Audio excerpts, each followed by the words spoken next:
There's only two ways of living. I live as a fool. I deny his existence, I deny his authority, and I live my own way. Or I recognize his existence, and I submit to his way and his will.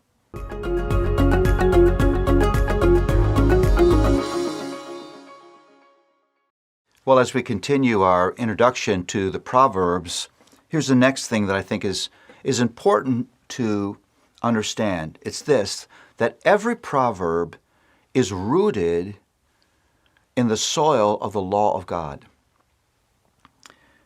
The Proverbs confronts us with the fact that we were created as moral beings, living in a moral world under the authority of a holy God. That's the worldview of the Proverbs. We're moral beings living in a moral world under the authority of a holy God.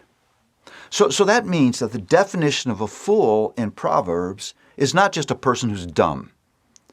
Often that's sort of the popular view of a fool. He's just dumb. No, the Proverbs presents a fool who denies the righteousness and the righteous requirements and authority of God. A fool denies his own moral makeup and denies the authority under which every human being is meant to live. You see, the Proverbs present to us the foolishness of sin in a very interpersonal way. You say, Paula, I don't understand what that means.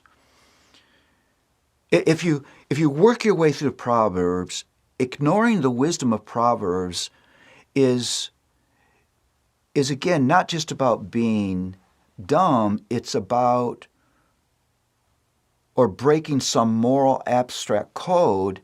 It's about rebelliousness against God. That's why the proverb says it's the fear of the Lord that is the beginning of wisdom. What is that fear of the Lord? It's not terror of him. It's filled with a sense of awe of his holiness, his righteous authority that makes me want to submit to his will.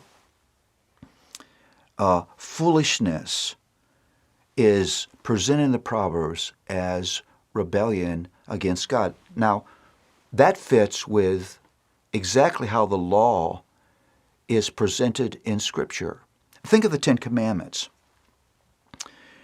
If you look at the Ten Commandments, the first set of commands is about God being in his rightful place. It's about the worship of God, about the rulership of God over your heart. Because unless God is in that place, you will not have a prayer of keeping the rest of the commands.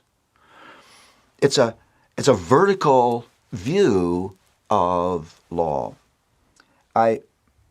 Whenever I work my way through the Proverbs, I think of David and his confession in Psalm 51. David had committed adultery and then followed it with murder.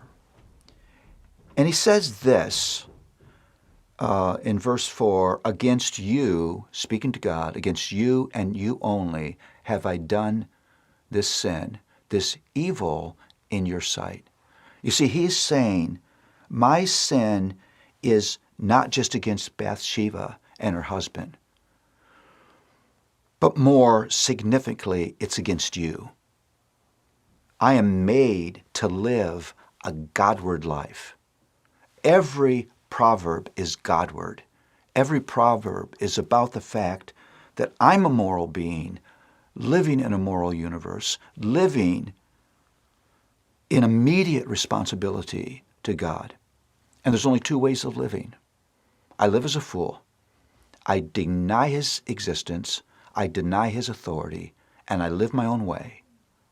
Or I recognize his existence, and I submit to his way and his will. Every proverb is rooted in the law of God. And God's law is vertical. It's personal. sin is not just the breaking of an abstract moral code. Sin, every sin, is a sin against God. Every act of foolishness is against God, because it's in Him that we live and move and have our being. We were made for Him. And that message is everywhere in the Proverbs.